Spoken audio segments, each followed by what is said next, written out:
Hi hello ನಮಸ್ಕಾರ, welcome to market ಮೊಸರನ್ನ. ನಾನು ಮೋಟರ್ ವ್ಲಾಗರ್ ಅಲ್ಲ, ಮೋಟರ್ ಬೈಕಲ್ಲಿ ಇರ್ತೀನಿ.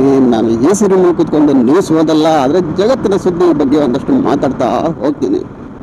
ಇವತ್ತು ಕರ್ನಾಟಕ ಅಥವಾ ಟಿ ವಿ ಚಾನೆಲ್ಗಳು ಅಥವಾ ನಮ್ಮ ಮಾಸ್ ಮೀಡಿಯಾ ಎಲ್ಲವೂ ಕೂಡ ಸೇರಿಕೊಂಡು ಒಂದು ಕೊಲೆಯ ಸುತ್ತ ಒಂದು ಹುತ್ತವನ್ನು ಕಟ್ಟಿದೆ. ಹೌದು, ಆದರೆ ಒಂದು ಕೊಲೆ ಜಗತ್ತಲ್ಲಿ ಸಾವಿರಾರು ಕೊಲೆ ಆಗತ್ತೆ, ನೂರಾರು ಕೊಲೆ ಆಗತ್ತೆ. ಇದೇನು ಕೊಲೆ ಮುಖ್ಯ ಅಲ್ಲ ಅನ್ನೋ ಮಾತನ್ನು ಖಂಡಿತ ಯಾರು ಹೇಳೋಕ್ಕಾಗಲ್ಲ. ಎಲ್ಲ ಕೊಲೆನೂ ಒಂದೇ ನಮೂನೆ ನೋಡೋಕ್ಕಾಗಲ್ಲ, ಎಲ್ಲ ರೇಪ್ ಕೇಸನ್ನು ಕೂಡ ಒಂದೇ ನಮೂನೆ ನೋಡಲ್ಲ ಕೋರ್ಟ್ಗಳು ಕೂಡ. ಆದರೆ ಈ ಕೊಲೆ ಜನರ ಮನಸ್ಸಲ್ಲಿ ಎಷ್ಟು ಪ್ರಭಾವ ಬೀರಿದೆಯೋ ಅದಕ್ಕಿಂತ ಜಾಸ್ತಿ ಪ್ರಭಾವ ಇನ್ನೂ ಮಾಸ್ ಕೊಲೆಗಳ ಬಗ್ಗೆ ಪ್ರಭಾವ ಬೀರಬೇಕಿತ್ತು. ಅದು ಯಾವುದಪ್ಪ ಅಂತಂದರೆ ನೀಟ್ ಎಕ್ಸಾಮ್ನ ಖಗೋಲೆಗಳು. ಅಂದರೆ ಇದರಲ್ಲಿ ಕೊಲೆ ಇದೆ ಅನ್ನೋ ಮಾತ್ರಕ್ಕೆ ನಾನು ಕೊಲೆ ಅಂತ ಮಾತಾಡ್ತಾ ಇಲ್ಲ. ನೋಡಿ, ನೀಟ್ ಎಕ್ಸಾಮ್ ಅನ್ನೋದು ನಮಗೆಲ್ಲರಿಗೂ ಗೊತ್ತಿದೆ, ನಮಗೆಲ್ಲರಿಗೂ ಒಂದಷ್ಟು ಗೊತ್ತಿದೆ. ಡಾಕ್ಟರ್ ಆಗೋಕ್ಕೆ ಓದುವಂಥದ್ದು. ಆದರೆ ಅದರ ಹಿಂದಿನ ಶ್ರಮ ಇದೆಯಲ್ಲ, ಯಾವುದೇ ಒಂದು ಕಾಂಪಿಟೇಟಿವ್ ಎಕ್ಸಾಮ್ ಆಗಲಿ ಅದನ್ನು ಓದಲಿಕ್ಕೆ ಹಾಕೋ ಶ್ರಮ ಇದೆಯಲ್ಲ, ಅದು ಅಷ್ಟಿಷ್ಟಲ್ಲ ರೀ. ಅದು ಓದಿದವನಿಗೆ ಮಾತ್ರ ಗೊತ್ತು, ಆ ಜೀವ ಹಿಂಡ್ಕೊಂಡವನಿಗೆ ಮಾತ್ರ ಗೊತ್ತು. ಜನಸಾಮಾನ್ಯರಿಗೆ ಅಷ್ಟು ಸುಲಭಕ್ಕೆ ಅರ್ಥ ಆಗಲ್ಲ. ಇವತ್ತು ನೀಟ್ ಎಕ್ಸಾಮಲ್ಲಿ ಸಿಕ್ಕಾಪಟ್ಟೆ ಸ್ಕ್ಯಾಮ್ ಆಗಿರೋ ಬಗ್ಗೆ ಮಾಹಿತಿಗಳು ಬರ್ತಾ ಇದೆ.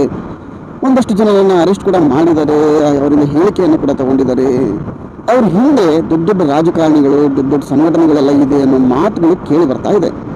ನಮ್ಮಲ್ಲಿ PSI ಕೂಡ ಒಂದು ಪೇಪರ್ ಲೀಕ್ ಆಗಿತ್ತು, ನಿಮಗೆಲ್ಲರಿಗೂ ಗೊತ್ತು. ಸಾಕಷ್ಟು ವಿದ್ಯಾರ್ಥಿಗಳು ಪ್ರತಿಭಟನೆಯನ್ನು ಕೂಡ ಮಾಡಿದರು. ಆದರೆ ಅದು ಕೊನೆ ಏನಾಯಿತು ಅನ್ನೋ ಒಂದು ಕನ್ಕ್ಲೂಷನ್ಗೆ ಬರಲಿಲ್ಲ. ರಾಜಕಾರಣಿಗಳು ಎಷ್ಟು ಸುಲಭಕ್ಕೆ ಮಾತಾಡ್ತಾರೆ ಗೊತ್ತಾ? ಅದೇನ್ರಿ ಆಗಿದೆ, ಈಗ ಬುದ್ಧಿವಂತ ವಿದ್ಯಾರ್ಥಿ ಯಾರೋ ಓದ್ಕೊಂಡಿರೋ ಹುಡುಗರು ಯಾವಾಗ ಎಕ್ಸಾಮ್ ಮಾಡಿದ್ರು ಬರೀತಾರ್ರಿ, ಇವತ್ತು ಎಕ್ಸಾಮ್ ಮಾಡಿದ್ರು ಬರೀತಾರೆ, ನಾಳೆ ಎಕ್ಸಾಮ್ ಮಾಡಿದ್ರು ಬರೀತಾರ್ರಿ ಅಂತ ಸುಲಭಕ್ಕೆ ಮಾತಾಡ್ತಾರ್ರಿ. ಆದರೆ ಹಂಗಲ್ಲದು. ಇವತ್ತಿನ ಎಕ್ಸಾಮ್ ಬರೆದಿದ್ದೇ ಬೇರೆ, ನಾಳೆ ಎಕ್ಸಾಮ್ ಮಾಡಿ ಪೇಪರ್ ಕೊಟ್ಟಾಗ ಬರೆಯೋ ವಿಧಾನವೇ ಬೇರೆ. ಒಂದಷ್ಟು ಜನಕ್ಕೆ ಹೆಲ್ಪ್ ಆಗ್ಬೋದು, ಆದರೆ ತುಂಬ ಜನಕ್ಕೆ ಲಾಸ್ ಅಂತೂ ಆಗುತ್ತೆ. ಏನಕ್ಕೆ ಅಂದರೆ ಅಡ್ಡ ಬರ್ತಾ ಇದೆ ತೊಡ್ರಪ್ಪು. ಕಾಂಪಿಟೇಟಿವ್ ಎಕ್ಸಾಮು ಪ್ರಿಪೇರ್ ಆಗೋದು ಒಂದು ಕಡೆ, ಆದರೆ ಅದನ್ನು ಬರೆಯೋದು ಅಥವಾ ಟೈಮಿಂಗು ಅದೆಲ್ಲ ಇದೆಯಲ್ಲ, ಒಂದ್ಸರಿ ಆದರೂ ಇನ್ನೊಂದ್ಸರಿ ಪೇಪರ್ ಆಗಲ್ಲ. ನೀವು ಅಷ್ಟೇ ಓದಿರ್ರಿ, ಎಷ್ಟೇ ಓದಿರ್ರಿ, ನೀವು ಈ ಸರಿ ಎಕ್ಸಾಮಲ್ಲಿ ಫಸ್ಟ್ ರ್ಯಾಂಕೆ ಬಂದಿರಲಿ, ನೆಕ್ಸ್ಟ್ ಟೈಮ್ ನೀವು ಫಸ್ಟ್ ರ್ಯಾಂಕ್ ಬರ್ತೀರ ಅನ್ನೋ ಗ್ಯಾರಂಟಿ ಇರಲ್ಲ, ಬರೋದು ಇಲ್ಲ. ಯಾಕಂದರೆ ಸಾಕಷ್ಟು ಎಕ್ಸಾಮ್ಗಳಲ್ಲಿ ಹಾಗೆ ಆಗುತ್ತೆ. ಎಕ್ಸಾಮ್ ಪೇಪರೇ ಹಾಗೆ, ಎಕ್ಸಾಮ್ ಟೆನ್ಷನ್ನೇ ಹಾಗೆ. ಹಂಗಿರುವಾಗ ಅಷ್ಟು ಸುಲಭಕ್ಕೆ ಇನ್ನೊಂದ್ಸರಿ ಬರೀತಾರ್ರಿ ಎಕ್ಸಾಮು, ಅದೇನು ಭಾರಿ ದೊಡ್ಡದ್ರಿ ಅನ್ನೋ ಲೆಕ್ಕಕ್ಕೆ ರಾಜಕಾರಣಿಗಳು ಮಾತಾಡ್ತಾರಲ್ಲ. ಹಿಂಗೆ ಆಗಿರೋಣ ಹುಡುಗರು ಓದಿರೋರಿಗೆ, ಅಥವಾ ಎಕ್ಸಾಮ್ ಕರೆಕ್ಟಾಗಿ ಓದಿ ಪ್ರಿಪೇರ್ ಆಗಿ ಎಕ್ಸಾಮ್ ಬರ್ದಿರೋರಿಗೆ ಹೆಂಗೆ ಅನ್ಸಿರೋಣ? 10 ಸರಿ ಬಂದರೂ ಪಾಸ್ ಆಗ್ತೀರಿ ಅಂತ ಹೇಳೋರು ಅವರು, 10 ಸರಿ ಎಲೆಕ್ಷನ್ ಹೋದ್ರು ಅವರು ಪಾಸ್ ಆಗ್ಬೇಕಲ್ಲ. ಹಂಗಾಗಲ್ಲ. ಇವತ್ತಿನ ಎಲೆಕ್ಷನ್ನೇ ಬೇರೆ, ನಾಳೆ ಎಲೆಕ್ಷನ್ನೇ ಬೇರೆ. ಹಾಗೆ ಇವತ್ತಿನ ಎಕ್ಸಾಮೇ ಬೇರೆ, ನಾಳೆ ಎಕ್ಸಾಮೇ ಬೇರೆ. ನೀಟ್ ಎಕ್ಸಾಮಲ್ಲಿ ನೋಡಿ ಪಾಪ 2 ವರ್ಷ 3 ವರ್ಷ ಕಷ್ಟಪಟ್ಟು ಅಟೆಂಪ್ಟ್ ಮಾಡಿ 3 ವರ್ಷ ಪೆಂಡಿಂಗ್ ಇಟ್ಕೊಂಡು ಓದಿ ಎಕ್ಸಾಮ್ ಬರೆದಿರ್ತಾರೆ. ಯಾವುದೇ ಔಟ್ ಮಾಡಿಬಿಟ್ರೆ ಪರಿಸ್ಥಿತಿ ಏನ್ರಿ ಆಗಿರೋಣ? ಅಷ್ಟು ಕಷ್ಟ ಬಿದ್ಕೊಂಡು ಪಾಪ ಎಲ್ಲವನ್ನು ಬಿಟ್ಟಿರ್ತಾರೆ ಅವರು. ಒಂದು ಮನೆಗೆ ಹೋಗೋದಿಲ್ಲ, ನೆಂಟು ಮನೆಗೆ ಹೋಗೋದಿಲ್ಲ, ಒಂದು ಹಬ್ಬಕ್ಕೆ ಹೋಗಲ್ಲ. ಏನೇ ಆದ್ರೂ ಇನ್ನೊಂದು ವರ್ಷನಪ್ಪ ಇದೊಂದು ವರ್ಷ ಕಷ್ಟಪಟ್ಬಿಟ್ರೆ ಮತ್ತೆ ಏನು ಸಮಸ್ಯೆ ಏನಿಲ್ಲ, ಆರಾಮ್ ಜೀವನ ಸೆಟ್ಲ್ ಆಗ್ಬಿಡತ್ತೆ. ಇದೊಂದು ವರ್ಷ ಕಷ್ಟಪಟ್ಬೇಡ ಅಂತೇಳಿ ಪಾಪ ಗಂಡು ಮಕ್ಕಳು, ಅದ್ರ ಜೊತೆಗೆ ಹೆಣ್ಣು ಮಕ್ಕಳು ಮೊದಲೇ 20 ವರ್ಷ ವಯಸ್ಸಾಗಿರುತ್ತೆ, ಅದ್ರ ಜೊತೆಗೆ 2-3 ವರ್ಷ ಇದನ್ನು ಹಾಕ್ಕೊಂಡು ಕಳೆದ್ರೆ ಆಮೇಲೆ ಮುಂದಿನ ಇನ್ನೊಂದು 5 ವರ್ಷ ಪ್ಲಸ್ ಮತ್ತೇನಾದರೂ ಎಂಟು ಮಾಡಬೇಕು ಅಂದರೆ ಅದಕ್ಕೊಂದಷ್ಟು ಟೈಮು. ಮನೆಯಲ್ಲಿ ಪೇರೆಂಟ್ಸ್ ಪರಿಸ್ಥಿತಿ ಏನಾಗಿರುತ್ತೆ ಪಾಪ ಯೋಚನೆ ಮಾಡ್ತಾರೆ. ಅವನಾರವೇ ಮಾಡ್ತಾರಲ್ಲ, ಇದರಿಂದ ಮನೆಯೊಂದು ಎಷ್ಟೋ ಜನ ಆತ್ಮಹತ್ಯೆ ಮಾಡ್ಕೊಳ್ತಾರ್ರಿ.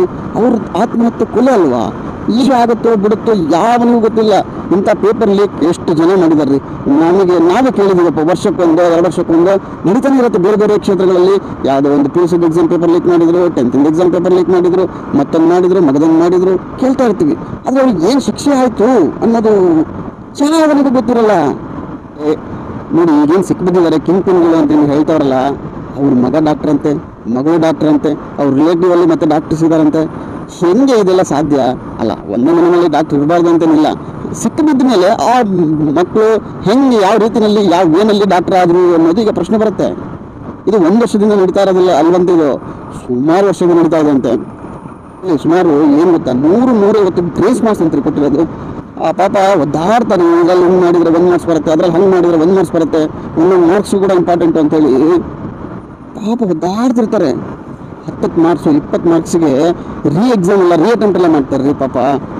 ಅಟೆಂಪ್ಟ್ ಮಾಡಿ 1 ವರ್ಷ ವೇಸ್ಟ್ ಮಾಡ್ಕೊಂಡು ಕುತ್ಕೊಂಡಿರ್ತಾರೆ. ಅಂಥದ್ರಲ್ಲಿ 100 ಮಾರ್ಕ್ಸು 150 ಮಾರ್ಕ್ಸನ್ನು ಗ್ರೇಸ್ ಮಾರ್ಕ್ಸ್ ಆಗಿ ಕೊಟ್ಟಿದ್ದಾರೆ ಅಂತ ಲೆಕ್ಕ ಹಾಕಿ. ನಿಮಗೆ ಯಾವ ಲೆವೆಲ್ಲಿಗೆ ಫ್ರಾಡ್ ಆಗಿರೋಣ.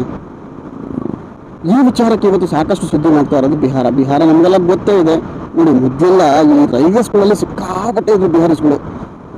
ಪೂರ್ತಿ ಮನೋಬಲ ಪೂರ್ತಿ ಅವ್ರದ್ದೇ ಆಗಿತ್ತದು. ಅಂದರೆ ನಮ್ಮಲ್ಲಿ ಫಸ್ಟ್ ಆಫ್ ಆಲ್ ಕನ್ನಡದಲ್ಲಿ ಎಕ್ಸಾಮ್ ಇರಲಿಲ್ಲ, ಆಮೇಲೆ ತಂದುಬಿಡಿ. ಫಸ್ಟ್ ಸ್ಟಾರ್ಟಿಂಗಲ್ಲಿ ಇದ್ದಾಗ ಪೂರ್ತಿ ಬಿಹಾರೀಸ್, ಎಲ್ಲಿ ನೋಡಿದ್ರು ಬಿಹಾರಿ, ಪ್ರತಿಯೊಂದರಲ್ಲೂ ಕೂಡ ಬಿಹಾರೀಸ್ಗಳು ಇದ್ರು.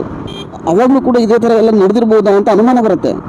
ಅವಾಗಲೂ ನಾವು ಕರ್ನಾಟಕದವರು ಕಾಲೇಜ್ಗಳನ್ನು ಕಟ್ಸೋದಂತೆ, ಏನು ದಕ್ಷಿಣದ ರಾಜ್ಯಗಳು ಅಂತ ಏನಂತಾರಲ್ಲ, ನಮ್ಮ ಕರ್ನಾಟಕ ಆಗಲಿ, ಕೇರಳ ಆಗಲಿ, ಆಂಧ್ರ ಪ್ರದೇಶ, ತಮಿಳುನಾಡು, ಇವರೆಲ್ಲರಿಗೂ, ತೆಲಂಗಾಣ, ಇವರೆಲ್ಲ ಸಾಕಷ್ಟು ದುಡ್ಡು ಹಾಕಿ ಇಲ್ಲಿ ಕಾಲೇಜನ್ನು ಕಟ್ಸೋದಂತೆ, ಎಲ್ಲ ರೆಡಿ ಮಾಡಿಕೊಡೋದಂತೆ, ಇನ್ನು ಅವನಿಗೂ ಸೀಟ್ ಕೊಡಿಸೋದಂತೆ.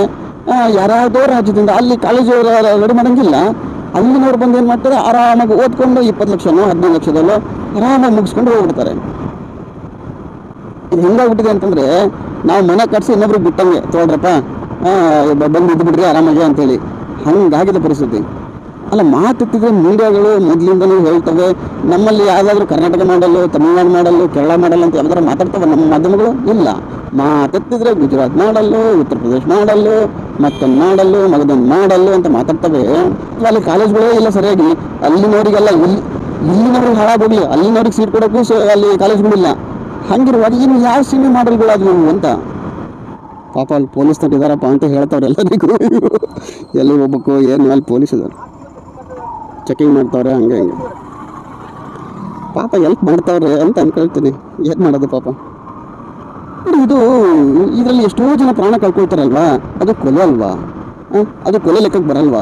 ಇವ್ರನ್ನೆಲ್ಲ ಈಗ ಮತ್ತೆ ದರ್ಶನ್ ಅವರಿಗೆ ಅಥವಾ ಮತ್ತೊಬ್ಬರಿಗೆ ಕೊಲೆ ಮಾಡಿದವರಿಗೆ, ಪ್ರೂವ್ ಆದವರಿಗೆ ಒಂದು 10 ವರ್ಷನೋ 15 ವರ್ಷನೋ ಶಿಕ್ಷೆ ಆಗುತ್ತೆ ಅಂತಂದಮೇಲೆ ಇವ್ರಿಗೆ ಏನಾಗಬಾರ್ದ ಅಂತ ಅವ್ರ ಹಿಂದೆ ದೊಡ್ಡ ದೊಡ್ಡ ವ್ಯಕ್ತಿಗಳಿದ್ದಾರೆ. ಯಾಕಂದರೆ ತಮ್ಮ ಮಕ್ಕಳಿಗೋ, ತಮ್ಮ ಮೊಮ್ಮಕ್ಕಳಿಗೋ, ತಮ್ಮ ರಿಲೇಟಿವ್ಸಿಗೋ, ಅಥವಾ ಅದರಿಂದ ದುಡ್ಡು ಮಾಡ್ಕೊಳ್ಳೋಕ್ಕೋ ಸೀಟ್ಗಳನ್ನು ಕೊಡಿಸ್ಬೇಕಲ್ಲ ಮತ್ತು ರಾಜಕಾರಣಿಗಳು. ಅವ್ರ ಹಿಂದೆ ಪ್ರತಿ ಸರಿ ಈ ಕಾಲೇಜ್ ಕೊಡೋ ವಿಚಾರದಲ್ಲಿ ಅಂತೂ ಪ್ರತಿ ಸರಿ ಅನ್ಯಾಯ ಆಗ್ತಾನೆ ಇರುತ್ತೆ.